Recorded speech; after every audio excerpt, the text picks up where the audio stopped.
धामी जिंदाबाद, नरेंद्र मोदी जिंदाबाद।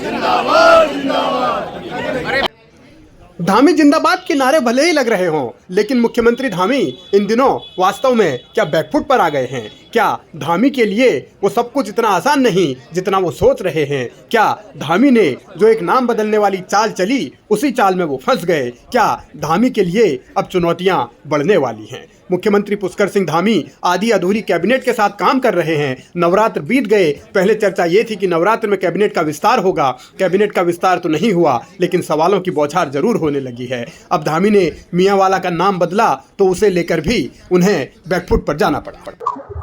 अंततो गत्वा धामी जी ने सह और मात के इस खेल में मात खाई, सरकार ने मात खाई और मियांवाला का नाम यथावत मियांवाला रखने के आदेश जारी किए। मैंने ये बात इसलिए कही कि सह और मात का ये खेल, ये निश्चित रूप में सरकार और आम जनमानस के बीच सह और मात का खेल था। जब जब हमारी सरकार बैकफुट पे होती है, चाहे वो केंद्र की सरकार हो भारतीय जनता पार्टी की, चाहे वो राज्य की सरकार हो, जब जब वो जनता के मंसूबों पर असफल होती है, जनता की इच्छाओं के अनुरूप काम नहीं कर पाती है, तो तब वो इस प्रकार के मुद्दों को सामने लाकर जनता की नाराजगी को दबाने की कोशिश करती है। अगर जनता दब जाती है तो जनता मात खाती है।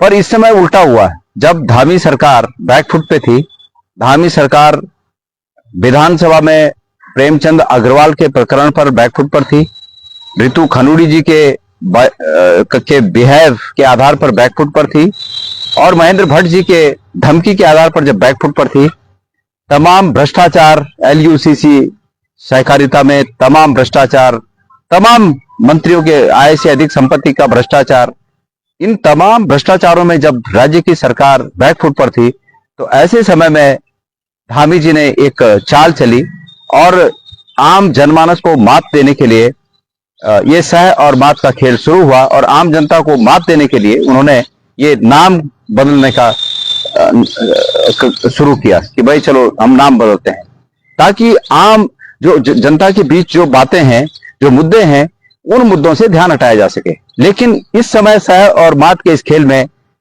आम जनमानस भारी पड़ा और अंततोगत्वा उन्हें सरकार को, धामी जी को बैकफुट पर आना पड़ा, अपनी भूल को सुधारना पड़ा। भारतीय जनता पार्टी की डबल इंजन सरकार कई मौकों पर बैकफुट पर गई है।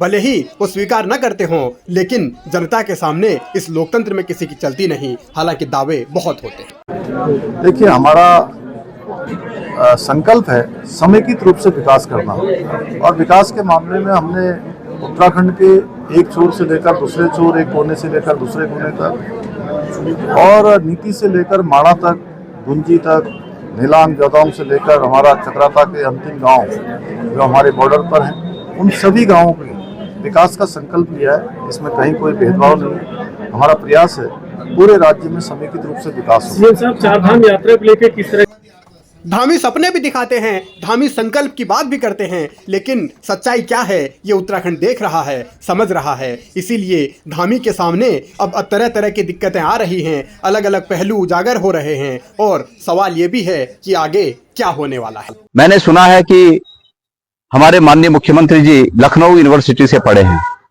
तो माननीय मुख्यमंत्री जी, मैं आपको एक संदेश देना चाहता हूं।